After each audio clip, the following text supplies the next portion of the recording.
One of the other common questions we get here at the clinic is about plantar fasciitis, or heel spurs is another name for it. Another very common condition. This year in the football, we saw Peyton Manning miss 5 weeks for plantar fasciitis. So it can be pretty debilitating.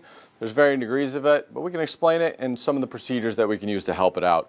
So on the bottom of the foot, there's a bunch of bones in the bottom of your foot. We should have a nice arch to the foot. We can kind of see through here how we have a nice arch. Underneath these bones is something called the plantar fascia, and that's where the plantar fasciitis comes from. And it's just a band of tissues underneath the bones that kind of hold that arch up in place. So with everything's working well, it works just like my hand here. We have a nice arch on the inside of the foot, and that plantar fascia is underneath there. Unfortunately, what happens with modern society is that we're wearing these poor shoes all the time, and over time that arch starts flattening out.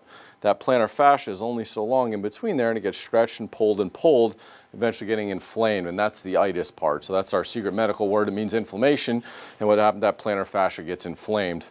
So there's usually pretty simple fixes for it. Typically we get rid of the inflammation. Two common ways will be the cold laser or ultrasound therapy can usually get rid of the inflammation. We give home exercises. A good trick at home is to roll a golf ball on the bottom of your foot for a few minutes at a time to loosen that plantar fascia.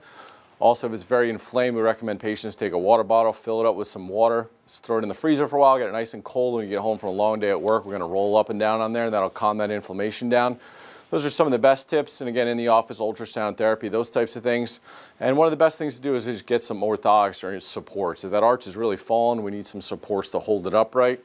And unfortunately, a lot of shoes that patients and people are wearing these days don't have the support they used to. So a lot of times we have to get supports. But one of the ways we can evaluate plantar fascia is that we have a 3D laser scanner that's able to scan your feet, take measurements of the arches, how high they are, how much weight's on them, how much weight you're putting on your right foot versus your left. Some people, such as myself, have one leg longer than the other. And if we're walking around crooked on those feet all day, that's going to cause a lot of issues as well. So one of the only clinics around that has a 3D laser assessment, which we're going to demonstrate for you now.